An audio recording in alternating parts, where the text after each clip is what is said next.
నెల్లూరులో AP CM Chandrababu మాట్లాడుతున్నారు. Live లో చూద్దాం. 27,000 కుటుంబాలకు ఇస్తున్నాం. 12 కోట్ల రూపాయలు డిస్ట్రిబ్యూట్ చేస్తున్నాం. ఎవరైనా ఒక నెల తీసుకోకపోతే, రెండో నెల లేకపోతే 3 నెలలు కలిపి ఒకేసారి పింఛన్ ఇచ్చే ప్రభుత్వం ఈ ప్రభుత్వం అని చెప్పి కూడా మీకు తెలియజేస్తున్నాం. ఇక్కడుండే మీరందరూ ఆలోచించాలి. 2 ఏళ్ల ప్రయాణం. ఎన్నికల ముందు నేను ఒక మాట చెప్పాను మీ అందరికీ. నాకు అనుభవం ఉంది. రాష్ట్రాన్ని పునర్నిర్మాణం చేసుకోవాలి. అందుకని నేను మా మిత్రుడు పవన్ కళ్యాణ్ గారు కలిసి ముందుకొచ్చాం. నరేంద్ర మోడీ గారు జత కలిపి ఎన్డీఏ ఏర్పాటుకు దోహదం చేశారు. ఆ రోజు చెప్పిన మాట ఎప్పుడు కూడా మా మనసులో గుర్తుంటుంది. మీరు కూడా గుర్తుపెట్టుకోవాల్సిన అవసరం ఉంది. ఎన్నో సంక్షోభాలు, సమస్యలు నా అనుభవంలో కూడా చూశాను. కానీ ఇంత దారుణమైన పరిపాలన నా చరిత్రలో నేను ఎప్పుడూ చూడలేదు. ఒక విధ్వంసం. మామూలుగా అయితే 30-40 ఏళ్ళు అయ్యేది. కానీ ఈరోజు మీ అందరి ఆశీస్సులతో ఎక్కడికక్కడ రాత్రింబగుళ్ళు పనిచేసి అడ్మినిస్ట్రేషన్ ని ఒక దారిలో పెట్టడానికి అనునిత్యం పనిచేస్తున్నాం. దాని ఫలితాలు మీకు వస్తున్నాయి. సంక్షేమాన్ని ఇచ్చాం, అభివృద్ధి చేస్తున్నాం. ఇప్పుడే పాసం సునీల్ కుమార్ చెప్పారు, ఈ ఊరు రోడ్డు ఫారెస్ట్ క్లియరెన్స్ లేదు. డబ్బులు ఇచ్చి ఫారెస్ట్ క్లియరెన్స్ చేసి బస్సు కూడా పంపించామంటే అది ఈ ప్రభుత్వం యొక్క పట్టుదల. ఇలాంటి కార్యక్రమాలు చేసి అన్ని నేను చేసేశానని చెప్పడం లేదు. ఈ విషయం మీరు గుర్తుపెట్టుకోవాలి. శుభ ప్రారంభం. ఈరోజు మీరు చూస్తే ఒక పక్కన సంక్షేమ కార్యక్రమాలకు క్యాలెండర్ పెట్టుకొని ఇస్తున్నా, రెండో పక్కన ఏ రోడ్డు చూసినా గుంతలు దువ్వేసుంటే ఆ గుంతలన్నీ పూడ్చి మీ ఊరికి బస్సులు సుజావుగా పంపించే కార్యక్రమానికి శ్రీకారం చుట్టాం. ఇంకో పక్కన అవినీతి మయమైనటువంటి పరిపాలనని మార్చి సుపరిపాలనకు నాంది పలికాం. నేను ఒకటే హామీ ఇస్తున్నా, ఇప్పటికే చాలా చేశాం. భవిష్యత్తులో మీరు ఏ ఆఫీసుకు పోయే పని లేకుండా మన మిత్ర యాప్ కొడితే, మీరు దాంట్లో డేటా పెట్టలేకపోయినా మీరు మాటల్లో చెప్తే మీ పని చేసి మళ్ళీ మీకు సమాధానం చెప్పే జవాబుదారీతనాన్ని తీసుకొస్తాం. అందుకే ఇప్పుడిప్పుడే డిపార్ట్మెంట్స్ అన్ని కూడా గాడిన పెడుతున్నాం. ఒక నమ్మకాన్ని కలిగించే ప్రయత్నం చేస్తున్నాం. దీనికి కారణం ఆ రోజు మీరు తీసుకున్న నిర్ణయం. తిరుపతి పార్లమెంట్లో 7 అసెంబ్లీలకు 7 అసెంబ్లీలు గెలిపించి ఎన్డీఏకు పట్టం కట్టారు. ఈరోజు నెల్లూరు జిల్లాలో కూడా అన్ని అసెంబ్లీ సీట్లు గెలిపించారు, పార్లమెంట్ గెలిపించారు. అది మనకు ఒక సంజీవన మారిగా పనిచేస్తా ఉంది.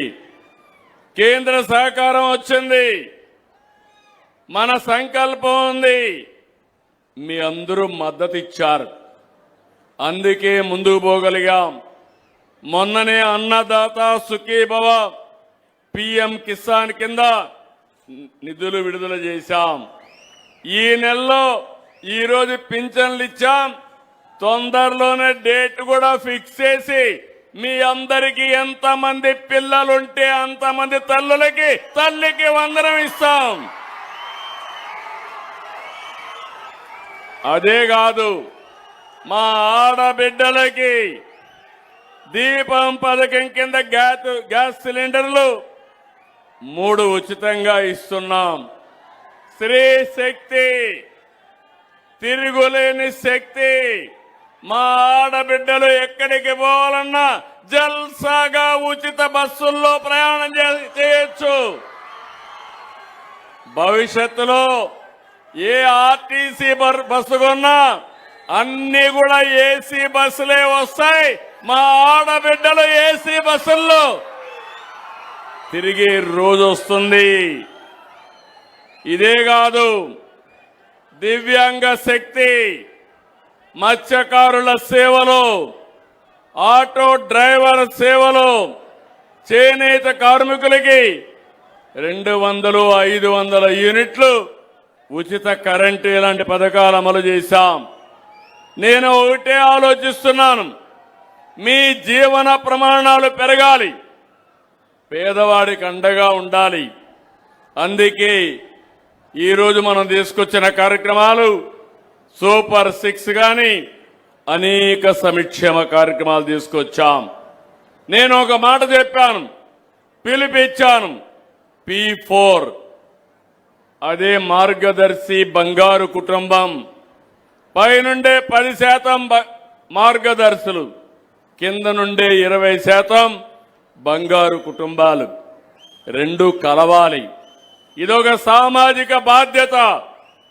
పేదరిక నిర్మూలన నా ఒక్కడి సమస్య కాదు, మనందరి బాధ్యత.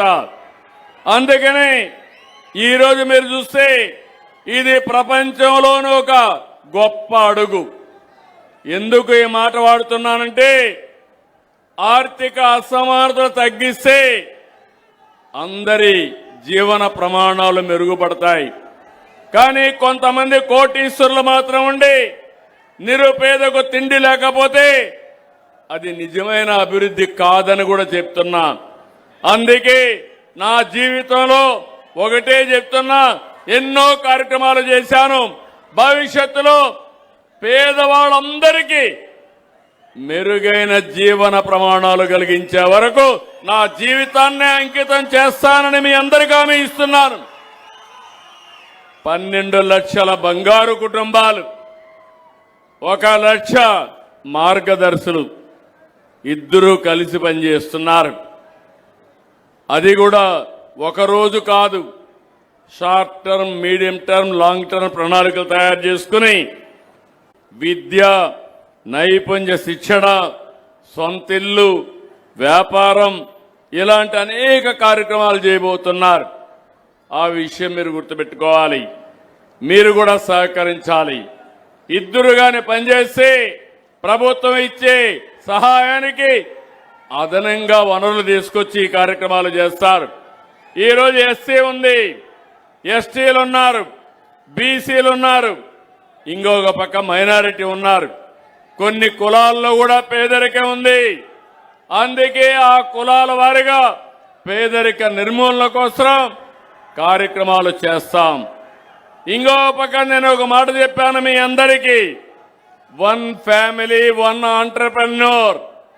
ఈరోజు నాకెంత కారణం అంటే, మా ఆడబిడ్డలు, చదువుకోని ఆడబిడ్డలు డాక్రా సంఘాల్లో మెంబర్లుగా చేరి ఈరోజు వాళ్ళు పారిశ్రామికవేత్తలుగా తయారయ్యే పరిస్థితికి వచ్చారు. ఈరోజే పేపర్లో మీరు చూశారు, స్వయం ఉపాధి. ఎవరైతే డాక్రా సంఘాలున్నారో దేశానికి ఆదర్శం అవుతున్నారు. నేనే డాక్రా సంఘాలు ఏర్పాటు చేశాను, పొదుపు ఉద్యమం నేర్పించాను. ఇప్పుడు మిమ్మల్ందరినీ ఎంఎస్ఎంఈలు పెట్టి 1 ఫ్యామిలీ 1 ఆంటర్‌ప్రెన్యూర్ చేసి మీ రుణం తీర్చుకుంటా.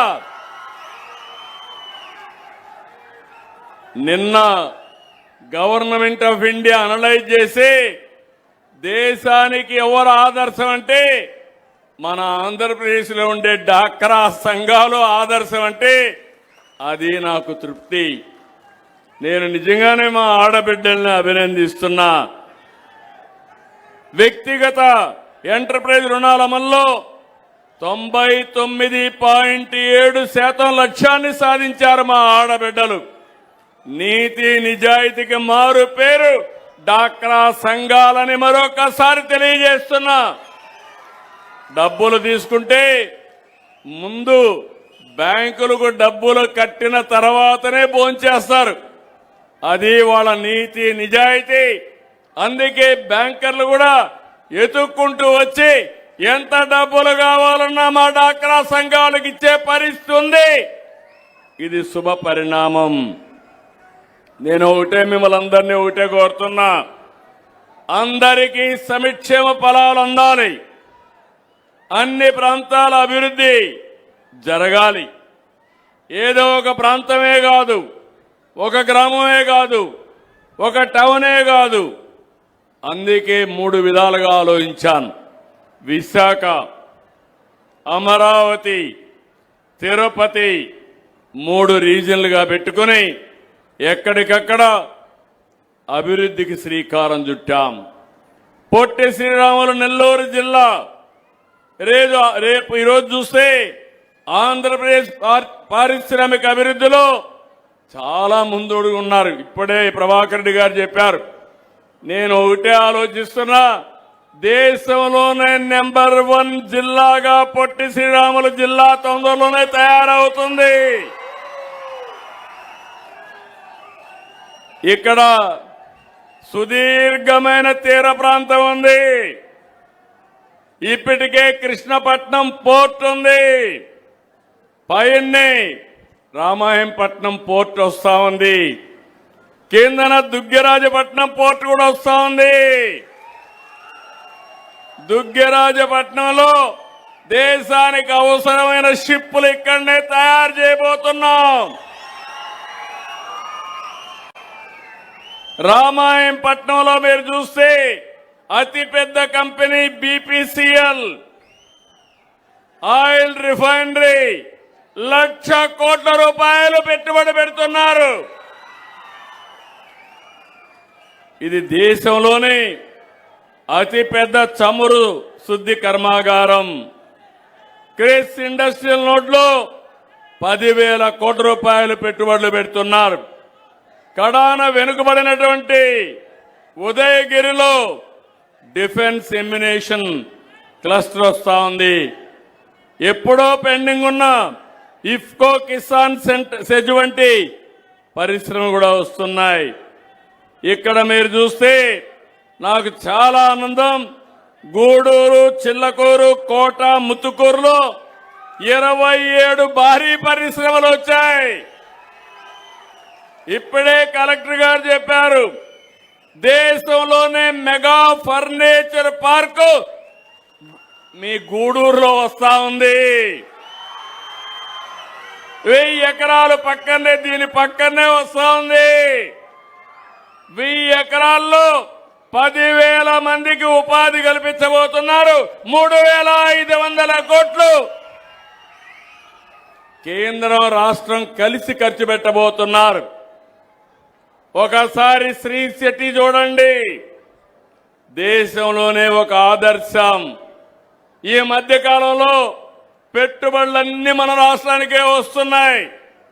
దేశానికి వచ్చిన పెట్టుబడుల్లో 25.5% ఒక్క రాష్ట్రానికి వచ్చాయంటే అది ఈ ప్రభుత్వం యొక్క చొరవని మీ అందరికీ తెలియజేస్తున్నా. ఒకప్పుడు పెట్టుబడులు పారిపోయినాయి, ఇప్పుడు పెట్టుబడులు ఎదుర్కొంటా వస్తున్నాయి. అంటే దీనికి కారణం పోయిన నమ్మకాన్ని మళ్లీ తీసుకొచ్చాం. ఆ నమ్మకంతో పెట్టుబడిదారులు ముందుకు వస్తున్నారు. ఇంకో పక్క national highways, state highways, railway corridor, రేపు రాబోయే రోజుల్లో నెల్లూరు మొత్తం చెన్నై నుంచి ఇచ్చాపురం వరకు 4 లేన్ రైల్వే ట్రాక్ వస్తుంది. ఒక ట్రాక్ లో ఫాస్ట్ ట్రైన్ పోతా ఉంటుంది, ఒక ట్రాక్ లో రైల్వే క్యారియర్ అంటే రైల్ కార్గో వెళ్తుంది, లోకల్ ట్రైన్ కావాలంటే ఇంకొక లైన్లో వెళ్తుంది. గుంటూరు ఎప్పుడు కూడా ఫేమస్.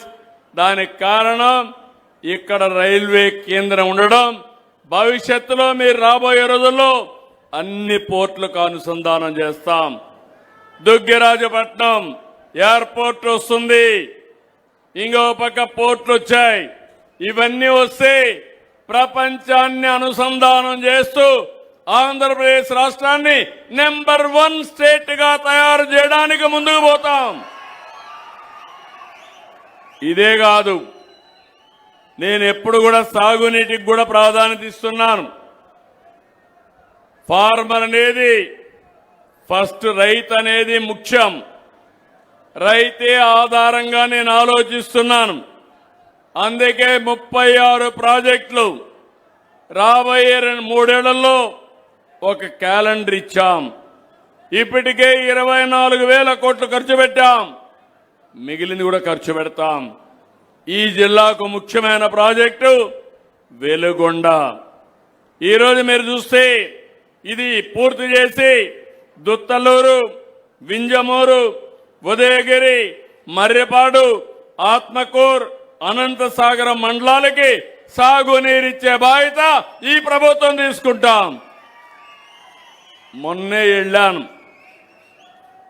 ఇంత మునుపు ప్రభుత్వం మీరు చూస్తే 4,000 కోట్ల రూపాయల పనులుంటే సొరంగం కూడా పూర్తి కాకపోతే ప్రారంభం చేశాడు పెద్ద మనిషి, డ్రామాల రాయుడు.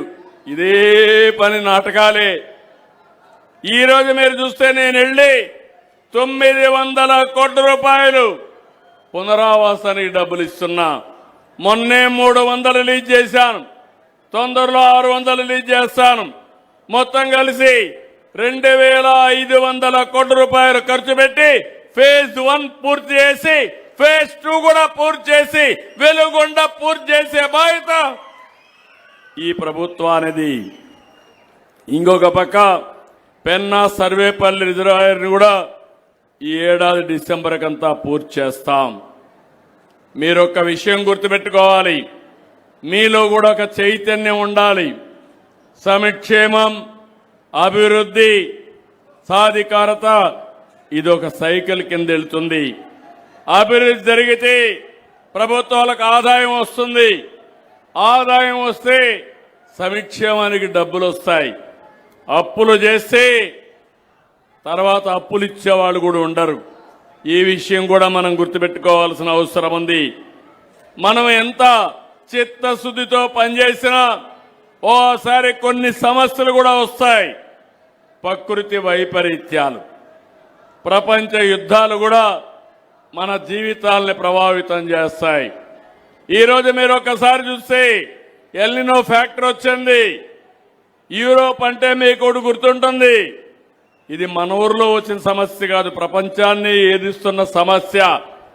ఎప్పుడు కూడా యూరోప్లో మంచు ఉంటుంది, అదే మరి ఎండ తక్కువ ఉంటుంది. సమ్మర్లో కూడా 30 డిగ్రీల కంటే తక్కువ ఉంటుంది.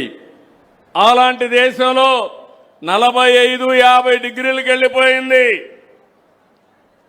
కార్లు రోడ్డు మీదకి పోతే టైర్లు పగిలిపోయే పరిస్థితికి వచ్చాయి, ట్రైన్లు కూడా నడవలేని పరిస్థితికి వచ్చాయి. నేను మొన్న విజయవాడలో ఎక్కువ ఎండుంటే నేను నీళ్లు చల్లించాను, మీరు చూసుంటారు. అది ఇప్పుడు యూరోప్లో చేసే పరిస్థితికి వచ్చారు. వాళ్ళు కూడా రోడ్డు అంతా నీళ్లు కొట్టించి రోడ్లు చల్లబరిచే పరిస్థితికి వచ్చారు.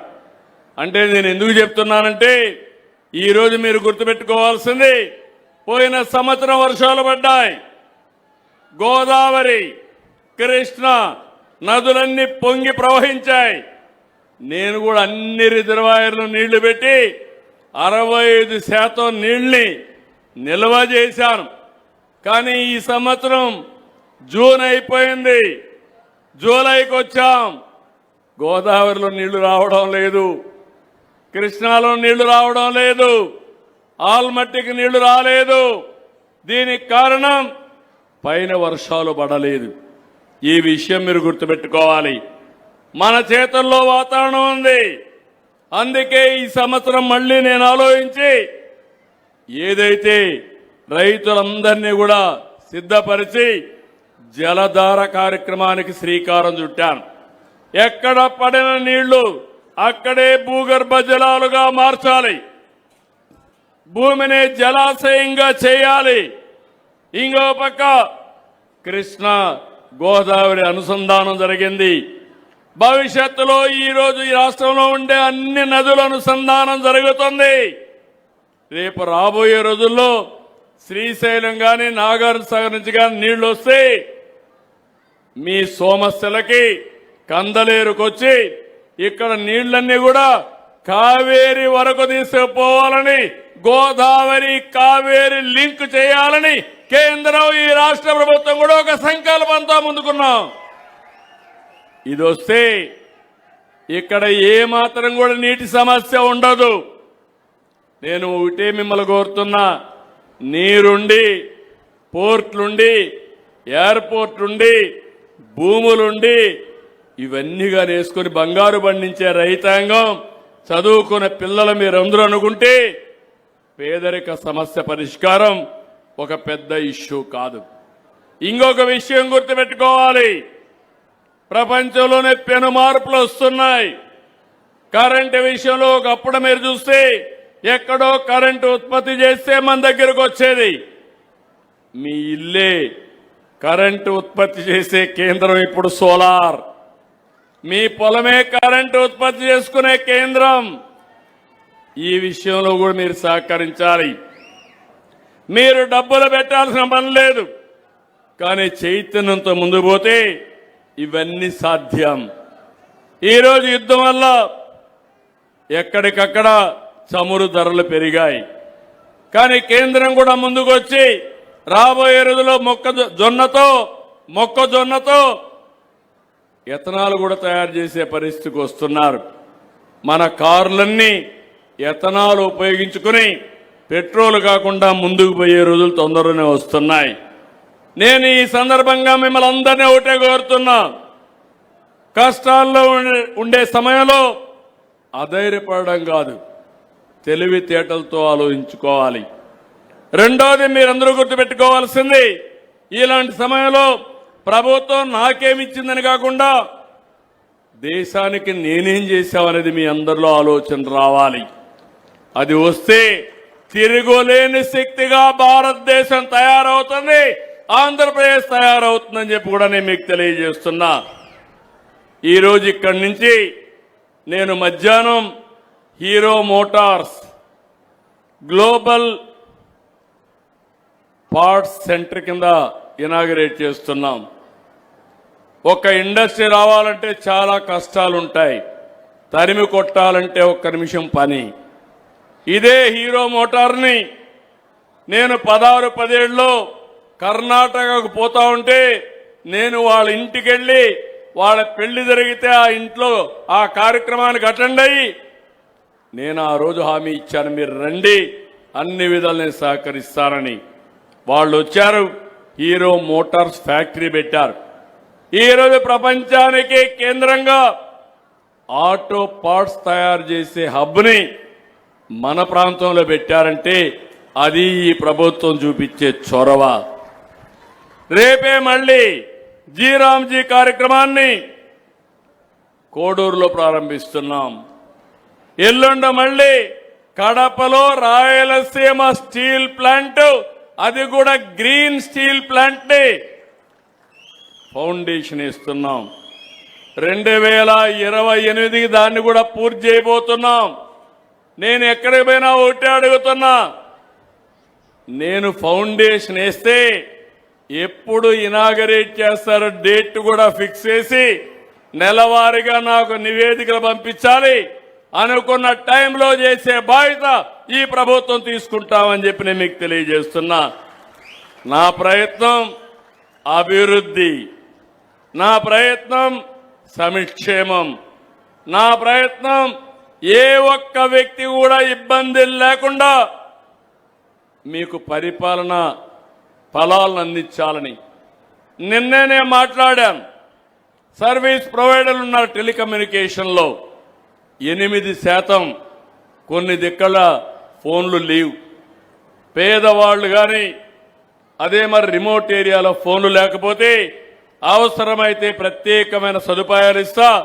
రాష్ట్రంలో అన్ని ప్రాంతాల్లో మారుమూల ప్రాంతాలతో సహా కమ్యూనికేషన్ ఎస్టాబ్లిష్ చేసి తద్వారా ఏ పని కావాలన్నా నేరుగా అందజేసే పరిస్థితికి వస్తున్నాం.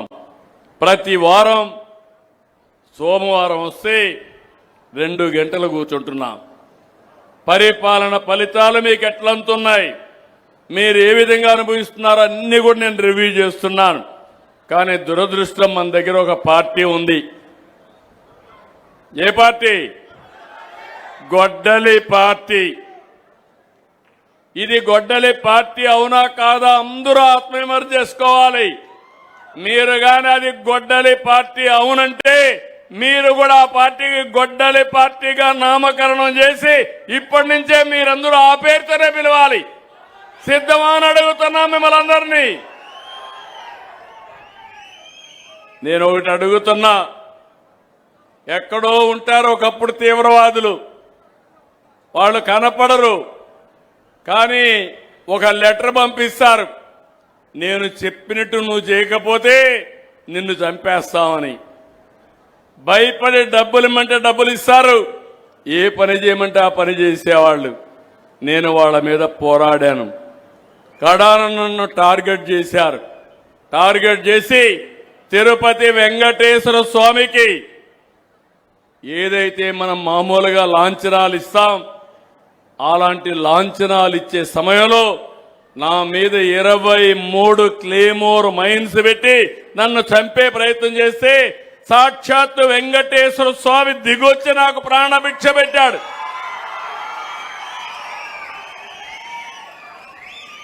ఈరోజు గొడ్డలి పార్టీ చూస్తే రోజుకొక ఫేక్ న్యూస్, రోజుకొక విన్యాసం, ప్రజల్లో కులం, మతం, ప్రాంతం ఇలాంటివన్నీ చిచ్చులు పెట్టే పరిస్థితికి వచ్చాడు. మీరు ఒకసారి చూడండి, ఒకప్పుడు రాష్ట్రంలో ఆంధ్రప్రదేశ్ రాష్ట్రం అంటే గంజాయి మ్యానుఫ్యాక్చరింగ్ హబ్. పాడేరనంగానే గుర్తొచ్చేది. అది ఒక పంట, గంజాయి పంటే ఆడ పండించేవాళ్ళు. అక్కడి నుంచి డ్రగ్స్ వచ్చేటివి. ప్రతి ప్రాంతంలో డ్రగ్స్ ఇచ్చి, గంజాయి ఇచ్చి మన పిల్లల జీవితాలతో ఆడుకున్నారు. ఒక వ్యక్తి గంజాయి గాని సేవిస్తే జీవితంలో మారడు. నేను ఏ పనైనా చేయగలుగుతాను, కానీ గంజాయికి అడిక్ట్ అయిన వాళ్ళని మార్చాలంటే చాలా ప్రమాదం. తల్లులు మీరు గుర్తుపెట్టుకోవాలి. అలాంటిది రాష్ట్రం మొత్తం గంజాయి మయమైపోయింది. గంజాయితో సమానంగా బ్లేడ్లు పట్టుకొని ఎక్కడికక్కడ రౌడీజం ప్రారంభించారు. కొన్ని సెంటర్లో వీటికి ఒక కేంద్రంగా తయారైపోయింది. ఇలాంటప్పుడు చాలా గట్టిగా నేను అడుగుతున్నా మిమ్మల్ని అందరినీ, ముందు కంటే లా అండ్ ఆర్డర్ బాగుందంటే గట్టిగా చప్పట్లు కొట్టి హర్షాన్ని, ఆమోదాన్ని తెలియజేయండి. మీకు స్వేచ్ఛ ఉంది, మీరు మాట్లాడే పరిస్థితిలో ఉన్నారు. కనీసం ఈ మీటింగ్కి వచ్చి నేను ఏదైనా చెప్తే చప్పట్లు కొట్టి, లేకపోతే ఇష్టం లేకపోతే వెళ్ళిపోవడానికి కూడా స్వేచ్ఛ ఉంది. అవునా కాదా అని అడుగుతున్నా. 5 ఏళ్లు మీటింగ్ పెడితే బలవంతంగా తీసుకొచ్చి కందకాలు దివి చుట్టుపక్కల మిమ్మల్ని నిలబెట్టిన రోజులు, బంధించిన రోజులు. ఎవరైనా అడ్డం మాట్లాడితే వాళ్ళ మీద దాడులు చేసిన రోజులు.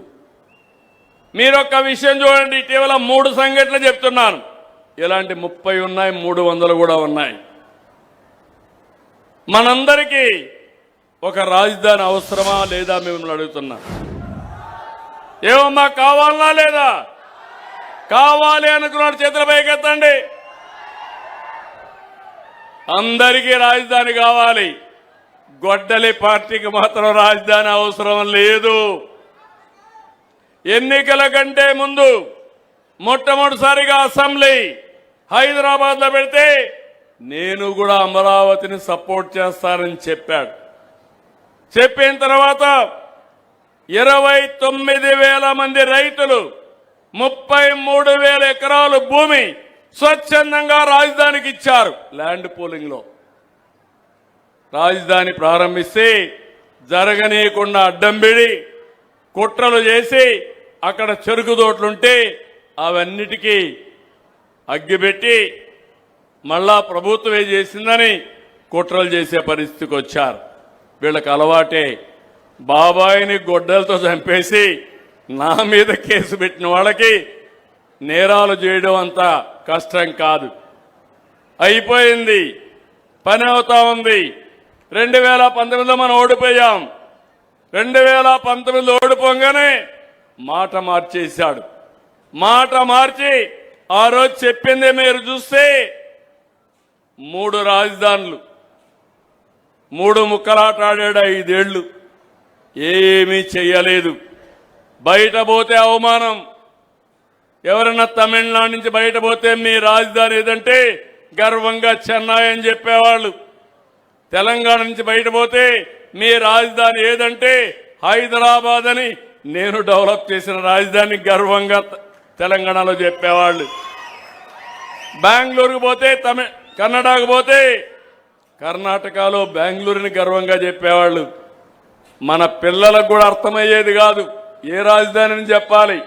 3 రాజధానులు అంటే మీకు 3 ఉన్నాయని అందరూ నవ్వేవాళ్ళు. ఇలాంటి అవమానాలు భరించాం. మళ్ళా మన ప్రభుత్వం వచ్చింది. అందుకే అలాంటి పార్టీ ఉండకూడదని 154 సీట్లతో గెలిచిన పార్టీని 11కే పరిమితం చేశారు మీరందరూ కలిసి. మళ్ళీ మొన్న వస్తే అందరూ అన్నారు మీరు శాశ్వత రాజధానికి కానీ చట్టబద్ధత ఇవ్వకపోతే మళ్ళా ఎప్పుడో ఒకసారి గొడ్డలి పార్టీ సైకో వస్తాడు, మళ్ళా మారుస్తానంటే మేమెందుకు పెట్టుబడులు పెట్టాలన్నారు. నేను కష్టపడి కేంద్రాన్ని చెప్పాను, వాళ్ళు కూడా ముందుకు వచ్చారు. పార్లమెంట్లో లోకసభ రాజ్యసభ 2 కూడా ఆమోదించి చట్టాన్ని చేశాయి. కానీ గొడ్డలి పార్టీ సపోర్ట్ చేయలే. అంటే మీరు గుర్తుపెట్టుకోవాలి, ఒక రాజధాని మీద ఇంత విషయాన్ని కక్కడం చాలా దుర్మార్గమైన కార్యక్రమం. అది అయింది. మళ్ళీ ఇటీవల కాలంలో 3 రాజధానులు పోయినాయి. 3 ముక్కలాట అయిపోయింది. ఇప్పుడు మ్యావిగన్ అన్నాడు. నాకే అర్థం కాల మ్యావిగన్ అంటే ఏంటో. మీకు అర్థమైందా తమ్ముళ్ళు, ఆడబిడ్డలను అడుగుతున్నా. నిన్న రౌడీలతో దండయాత్ర, అమరావతి పరిరక్షణ కోసం దండయాత్ర. ఒక మనిషి అంటే ఒక మాట ఉంటుంది, ఒక మనిషి అంటే ఒక నిలకడ ఉంటుంది. ఎవరికి నిలకడ లేకుండా ఉంటుందో మీరు ఆలోచించుకోవాలి. ఎవరికి ఉంటుంది? ఏం తల్లి, ఎవరికి ఉంటుంది? ఇలాంటి వాళ్ళ వల్ల మనకు లాభమని అడుగుతున్నా. ఇంకొక విషయం, మొన్న విజయవాడలో ఒక వ్యక్తి మిస్ అయ్యాడు. అతను అరెస్ట్ చేశారు, మిస్ అయ్యాడు. అది కూడా మీరు చూసుంటారు. ఆ విషయంలో నా నోటీస్కి వస్తానే, సింగపూర్ నుంచి వస్తానే నేను సిట్టేసి ఎవరైనా సరే పోలీసులు కూడా చట్టపరంగా యాక్షన్ తీసుకోవాలని చెప్పి పెట్టాను. ఓసారి పోలీసులు కూడా చాలా టెన్షన్లు ఉంటాయి. రౌడీలు పోలీసులను ఛాలెంజ్ చేసి పోలీసులకు కూడా రోషం వస్తుంది. వాళ్ళు మనుషులే, వాళ్ళు కూడా రాత్రింబగుళ్ళు పనిచేస్తున్నారు. అలాంటి జరిగితే నేను ముందు ఒక సిట్టేసి యాక్షన్ తీసుకుంటాను కూడా పెట్టాను. కానీ మీరు చూస్తే ఆ ఇష్యూని కులముద్ర పెట్టాడు. ఇద్దరు కూడా కాపులే.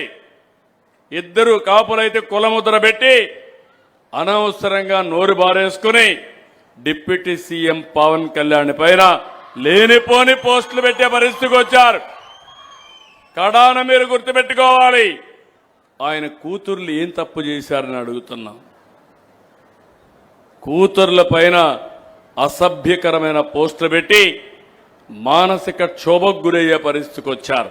అంటే వీళ్ళు మనుషులని నేను అడుగుతున్నా. మీ మీద పెడితే మీకు బాధ ఉంటుంది. నేను నా జీవితంలో ఎప్పుడూ బాధపడలేదు. నా భార్యని అసెంబ్లీ సాక్షిగా దూషిస్తే నాలాంటి ఉక్కు మనిషి కూడా కొలాప్స్ అయ్యి, నేను కూడా ఓసారి మనిషి బాధపడి ఫస్ట్ టైం నా జీవితంలో 23 క్లేమోర్ మైన్స్ తో నా మీద దాడి చేస్తే ప్రాణాలు పొయ్యాయన్నా ఏడవలేదు, కానీ ఆ రోజు నేను కూడా కుంగిపోయాను, బాధపడ్డాను. ఇది మన కుటుంబం పైన ఉండే మన గౌరవం అవునా కాదా అని మిమ్మల్ని అడుగుతున్నా. ఈ విషయం మీరు గుర్తుపెట్టుకోవాలి. అలాంటిది ఆ ఆడబిడ్డలపైన, డిప్యూటీ సీఎం గారి కుమార్తెలపైన సోషల్ మీడియాలో పెట్టి ఈ సైకో పైశాచిక ఆనందాన్ని పొందుతున్నాడు. మాట్లాడితే రాజకీయ పార్టీ ఎవరికి సపోర్ట్ చేస్తారు? గంజాయి బ్యాచ్కి, బ్లేడ్ బ్యాచ్కి, గొడ్డలి పార్టీకి. ఎవడైతే రౌడీజం చేస్తారో వాళ్లకు చేస్తారు. మాట్లాడితే ఈ రాష్ట్రంలో ప్రజాస్వామ్యం లేదంటారు. నేను అడుగుతున్నా మిమ్మల్ని, ఈ రాష్ట్రంలో ప్రజాస్వామ్యం ఉండాలంటే మీ ఆస్తులకు ప్రాణాలకు రక్షణ కావాలనా లేదా అని మిమ్మల్ని అడుగుతున్నా. ఎప్పుడు ఒకటి ఉంది మీలో, ఎప్పుడు సిబిఎన్ వచ్చినా రాష్ట్రంలో పోలీసు వ్యవస్థ బాగా పనిచేస్తారనే ఆశ మీలో ఉంది, అవునా కాదా అని అడుగుతున్నా. ఆ పని నేను చేస్తున్నా. నేను చాలాసార్లు చెప్పాను, ఇప్పుడు కూడా చెప్తున్నా. నా ఆడబిడ్డల జోలికి ఎవడైనా వస్తే అదే చివరి రోజు గుర్తుపెట్టుకొని మరొకసారి హెచ్చరిస్తున్నా, చేసి చూపిస్తున్నాం. మూడో సంఘటన మీరు ఒక్కసారినండి. ఎంత నీచం అంటే, ఈ రాష్ట్రానికి ఒక హోమ్ మినిస్టర్ మహిళ అనిత, ఒక ఎస్సీ సామాజిక వర్గం, మాదిగ సామాజిక వర్గం, మొన్నటి వరకు టీచర్గా పనిచేసిన మహిళ, సభ్యత కలిగిన మహిళ.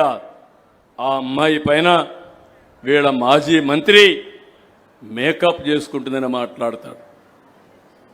వీళ్ళందరినీ, ఎవరైనా మహిళలకు అన్యాయం జరిగితే ఆ అన్యాయం జరిగినప్పుడు మహిళా కమిషన్ పెట్టి, మహిళా కమిషన్ పిలిపించి ఎంక్వైరీ చేయాలి.